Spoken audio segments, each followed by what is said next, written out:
ఎటువంటి కంటి సమస్యకైనా 100% ఆయుర్వేద పరిష్కారం సంజీవన్ నేత్రాలయ.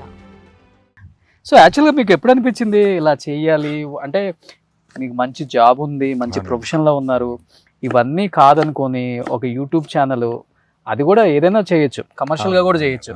అలా కాకుండా ఫుడ్ రెడీ చేసి ఆర్ఫాన్స్ కానీ లేకపోతే ఎక్కడ నీడ్ ఉందో అక్కడికి వెళ్ళి ఆ పిల్లలకి పంచాలని ఎందుకు అనిపించింది మీకు? యాక్చువల్గా నేను ఆ జాబ్ అంత మంచి జాబ్ చేస్తున్నప్పుడు కూడా కొన్ని ఐటమ్స్ ఎఫర్ట్ చేయలేకపోయేవాడిని.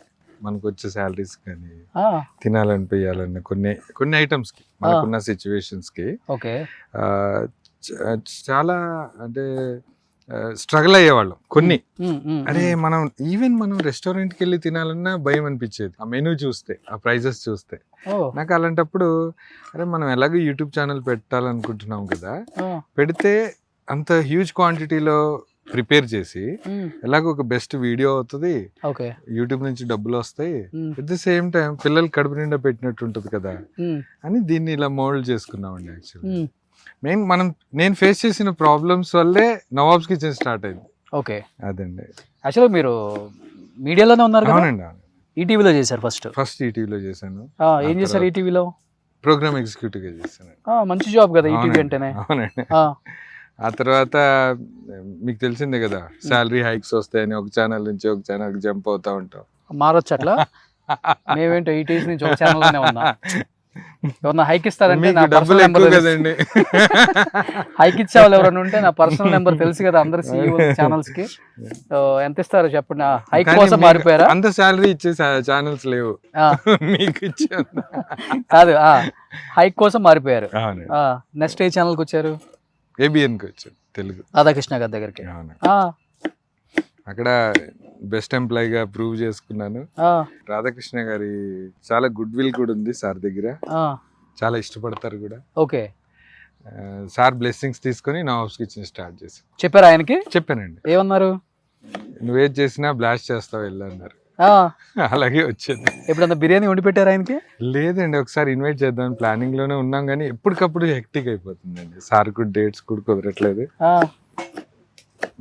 ఒకసారి ఇన్వైట్ చేస్తాను. మీరు ఇన్వైట్ చేసేలోపు మీరే ఓపెన్ హార్ట్ విత్ ఆర్కే షోకి గెస్ట్ గా వచ్చేటట్టున్నారు. ఎందుకంటే ఆల్మోస్ట్ మీకు యూట్యూబ్ వాళ్ళు ఇక్కడికి వచ్చి ఒక వీడియో చేశారు, నేను చూసాను. అది నిజంగా గ్రేట్ అండి. ఒక డాక్యుమెంటరీ చేశారు. ఒక అందరి టాప్ 10 యూట్యూబర్స్ తోటి సాంగ్స్ షూట్ చేశారు. At the same time 1.5 crore ఖర్చు పెట్టి ఒక పేపర్ యాడ్ వేశారు. 1.5 crore ఖర్చు పెట్టి పేపర్ యాడ్ వేశారు.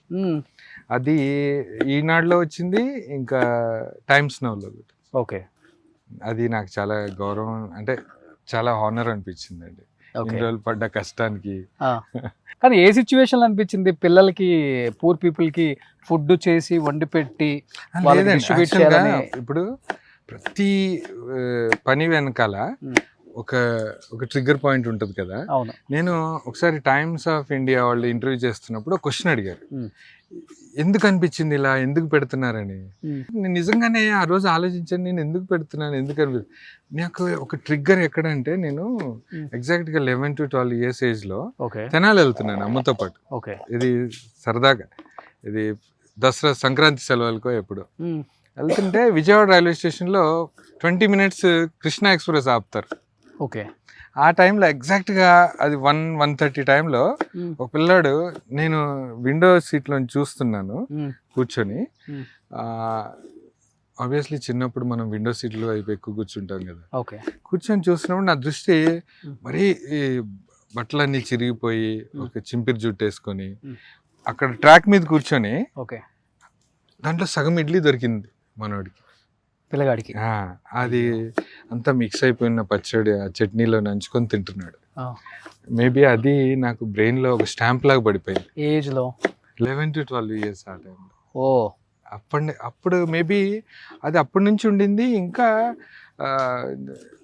అది ఎప్పుడంటే మనకి ఎప్పుడైతే ప్రాబ్లమ్ స్టార్ట్ అయినాయో అప్పుడు బయటకు వచ్చింది అది. ఓకే. అది నాకు ఎప్పటికే అంటే నాకు మీరు ₹1,00,00,000 తెచ్చిచ్చినా సంతోషం ఉండదండి. ఏదైతే నేను చేస్తున్నాను వర్క్ దాంట్లో నేను ఫుల్ సాటిస్ఫైడ్గా ఉన్నాను. చాలా ఎంజాయ్ చేస్తున్నాను. డబ్బుల కోసమే చేసేవాడిని అయితే యూట్యూబ్ ఆల్రెడీ రెవెన్యూ తగ్గిపోయింది కదండి. అవును, ఎప్పుడు ఆపేసేవాడిని. లేదండి, డబ్బుల కోసం ఫస్ట్ ఇనీషియల్ స్టేజ్లో డబ్బుల కోసమే స్టార్ట్ చేసాం. జెన్యున్ గా చెప్పాలంటే అదేలే, శాలరీ సరిపోవట్లేదు. యూట్యూబ్ లో అందరు డబ్బులు సంపాదిస్తున్నారు, ఎలాగైనా ఒక ఛానల్ పెడితే అది క్లిక్ అవ్వాలి. ఆల్రెడీ ప్రొడక్షన్ సైడ్ ఉన్నాం కాబట్టి ఒక మంచి కాన్సెప్ట్ డిజైన్ చేసి ప్లాన్ చేసాం. అనుకున్నట్టుగానే డబ్బు సంపాదించాము. కానీ ఇప్పుడు మనీ అంత మ్యాటర్ కాదండి. వీళ్ళు ఇచ్చే బ్లెస్సింగ్స్ చూస్తే కళ్ళల్లో నీళ్ళు వచ్చేస్తాయి. నిజంగా మీరు ఒక్కొక్క కామెంట్ పాత వీడియోస్ ఇనీషియల్ స్టేజ్లో చేసిన వీడియోస్ కానీ ఇప్పుడు కానీ మనకు వాళ్ళు ఇచ్చే బ్లెస్సింగ్స్ తోటే కడుపు నిండిపోతుంది. అవును, అద్భుతమైన వాళ్ళ ఒక్కొక్క కామెంట్ చూస్తుంటే హాయిగా ఉంటుంది, ప్రశాంతంగా నిద్రపోతాం. కానీ ఇనిషియల్ గా స్టార్ట్ చేసే ముందు వైఫ్ కావచ్చు, లేకపోతే పేరెంట్స్ కావచ్చు, ఇదేంటి వంటలు చేసేయటం ఏంటి, ఇంత మంచి జాబ్ వదిలి పెట్టుకొని రిలేటివ్స్ ఏమనుకుంటారు, ఫ్రెండ్స్ ఏమనుకుంటారు, అంటే డిజిటల్ కూడా అప్పుడు అంత చెప్పాలంటే తెలియదు. మీరు స్టార్ట్ చేసే నేను కూడా డిజిటల్ మీడియాకి వచ్చానులే, కానీ భయం అనిపించిందా వాళ్ళు చెప్పినప్పుడు? బాధ అనిపించడం, జాబ్ మానేస్తున్నాను. యాక్చువల్గా 2015లో ఈ కాన్సెప్ట్ డిజైన్ చేసామండి, కానీ మాకు అప్పుడు ధైర్యం చాలా. ఓకే, ఇంత పెద్ద వంటలు 100 మందికి 150 మందికి పెట్టాలంటే ఈ మన ఇంట్లో ఒక చిన్న ఫంక్షన్ అయితేనే మనం ఉక్కిరి బిక్కిరి అయిపోతాం. అందరు గెస్ట్ని గ్యాదర్ చేసి పెట్టేసరికి ఆ పెయిన్ ఒక ఇంట్లో ఒక ఫంక్షన్ జరిగితే అప్పుడే ఈ డిజైన్ ఇదంతా జరుగుతుంది. ఇది ఫంక్షన్ పనులు జరుగుతున్నాయి, ఛానల్ కూడా ప్లానింగ్ జరుగుతుంది. అమ్మో ఇది చేయలేము, మన దగ్గర అంత డబ్బు కూడా లేదు అని ఆపేసాక 2017లో పరిస్థితులు అలా స్టార్ట్ చేసేలా చేసినాయి. క్రైసిస్ ఎక్కువైపోయినాయి. ఎట్టి పరిస్థితుల్లో మనం ఒక ఛానల్ స్టార్ట్ చేయాలి, దిగాలి అనుకున్నాము. లక్కీగా స్టార్ట్ చేసిన 7th వీడియోకి వైరల్ అవ్వడం వల్ల ఫ్రాంక్లీ స్పీకింగ్ డబ్బు కోసమే స్టార్ట్ చేసామండి. కానీ ఇప్పుడు డబ్బు మ్యాటర్ కాదు. ఇప్పుడు ఉన్న సాటిస్ఫాక్షన్ కానీ వీళ్ళు ఇచ్చే బ్లెస్సింగ్స్ కానీ అసలు ఆ డబ్బులు అంత మ్యాటర్ అనిపించట్లా. కానీ మీరు ఇనిషియల్ గా స్టార్ట్ చేసినప్పుడు రెవెన్యూస్ బాగున్నాయి. అవును, మీరు అన్నట్లుగా డబ్బు కోసం స్టార్ట్ చేసాము, మంచి డబ్బు వచ్చింది అన్నారు, మంచి వ్యూయర్షిప్ వచ్చింది. ఎన్ని కోట్లు సంపాదించారు యూట్యూబ్ ఛానల్ ద్వారా? నిజంగా చెప్పండి. కోట్లు అయితే సంపాదించలేదు, ఎన్ని స్థలాలు కోట్లు అయితే సంపాదించలా. కాకపోతే ఒక గవర్నమెంట్ ఎంప్లాయీ పూర్తి సర్వీస్ లో ఎంత సంపాదిస్తాడో అంత అందరం ఫ్రెండ్స్ సంపాదించు. నెలకు ఒక 15-20 లక్షలు వచ్చాయా? లేదండి, అంటే ఇది every month up and downs ఉండేవి.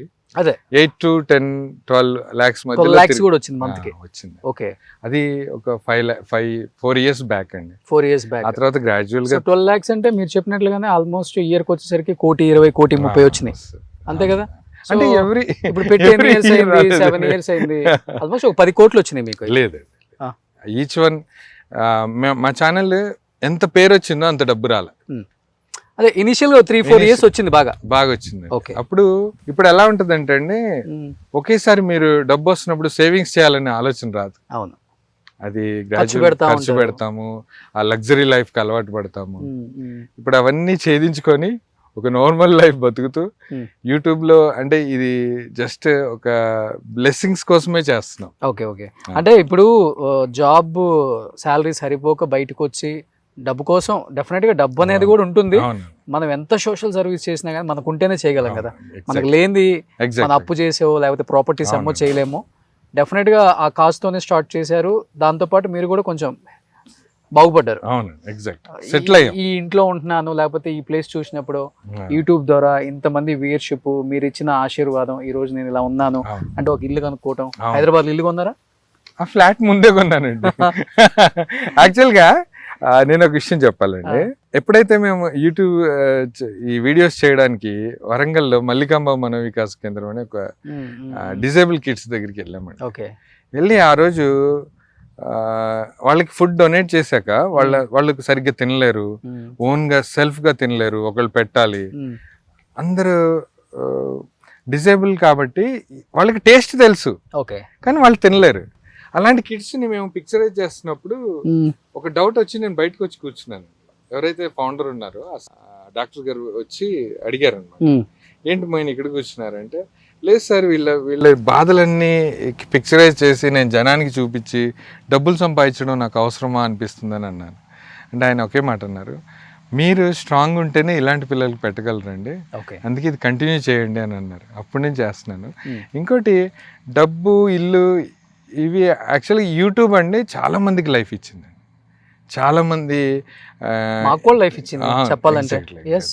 టాలెంట్ ఉన్న పీపుల్ ఓన్గా ఒక స్క్రిప్ట్ ఇప్పుడు ఫిలిం ఇండస్ట్రీలోనే తీసుకుంటే ఒక ప్రొడ్యూసర్కి ఇచ్చి ఒక డైరెక్టర్కి ఇచ్చి ఓకే చేయించుకొని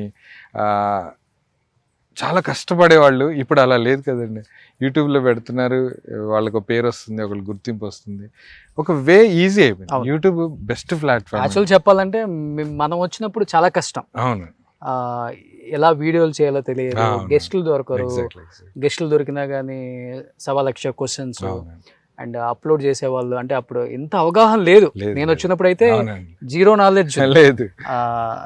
ఒక 1 year పట్టింది నాకు అసలు యూట్యూబ్ అంటే ఏంటి, సిఎంఎస్ అంటే ఏంటి, గెస్ట్లు ఎలా ఇంటర్వ్యూ చేయాలి, క్వశ్చన్స్ ఎలా డిజైన్ చేసుకోవాలి, అసలు ఎంత గందరగోళం, ఇదో ప్రపంచం. ఇప్పుడు అలా లేదండి, అంత ఓపెన్ బుక్. ఇప్పుడు మంచినీళ్ళు లాగినట్టే. అవునండి, అసలుకి. కానీ డబ్బులు రావట్లే. ఇప్పుడు తగ్గింది రెవెన్యూ. అంటే నెంబర్ ఆఫ్ యూట్యూబ్ ఛానల్స్ వచ్చాయి, కాంటెంట్ అందరు చేస్తున్నారు. నాకు ఒకటి ఆశ్చర్యంగా అనిపిస్తుంది, మేము ఎవ్రీ టైం అంటే కష్టం అంటే ఇష్టంగా చేస్తున్నాం తెలియట్లేదు, కానీ చాలా మంది వీడియోస్ పెడతారు కదా, మాకు ఈ నెల 30 లక్షలు వచ్చినాయి. ఆయన్ని నాకు ఎందుకో మేబీ వాళ్ళ విషయంలో అది నిజమై ఉండొచ్చు. జనము ఇవన్నీ చూసి ఎవ్రీ మంత్ 30 lakhs వస్తాయేమో అనే ఊహలో ఉండి యూట్యూబర్స్ని చాలా రిచ్ ఫెలోస్గా ఊహించుకుంటున్నారు. ఇది సుమన్ టీవీ ద్వారా నేను చెప్పేది ఏంటంటే, చాలా కాల్స్ వస్తాయండి ఫైనాన్షియల్లీ హెల్ప్ చేయమని. నేను చేసే స్థాయి వరకు నేను చేయగలను, కొంతమందికి నో చెప్పాల్సి వస్తుంది. దయచేసి అర్థం చేసుకోండి, యూట్యూబ్ అంటే కోట్లు ఏమి రావండి. మనకి నార్మల్ జాబ్ చేస్తే ఎంత వస్తుందో, ఒక సాఫ్ట్వేర్ ఎంప్లాయీ జాబ్ చేస్తే ఎంత వస్తుందో అంతే వస్తాయి. కాకపోతే సాఫ్ట్వేర్ ఎంప్లాయీ 3 months పడ్డ కష్టం ఇక్కడ 1 నెలలోనే కష్టపడాలి. ఒక వేరే వాళ్ళకి క్వశ్చన్ కి ఆన్సర్ చెప్పాల్సిన అవసరం లేదు. లేచి హ్యాపీగా వచ్చి వీడియో చేసుకొని. అవునండి, అదొకటి. అంటే నేను ఎందుకు చెప్తున్నానంటే, చాలా మంది అనుకుంటారు మోయిన్ ఇన్ని మాటలు చెప్తాడు, ఇంతమందికి సర్వీస్ చేస్తాడు, మాకు ఒక రైస్ బ్యాగ్ కొనిలేడా అని చాలా మంది పెడతారు. నేను ఎవ్రీ మంత్ ఫస్ట్ వీక్ అంతా ఎవరు రైస్ బ్యాగ్స్ అడిగినా, ఎవరైనా ఫైనాన్షియల్గా వీడియోస్ కానీ చాలా హెల్ప్ చేస్తున్నానండి. ఎప్పుడైతే పాత ఛానల్ క్లోజ్ అయిపోయిందో అప్పటి నుంచి మొత్తం తిరగబడింది. సో ఇప్పుడు మీరు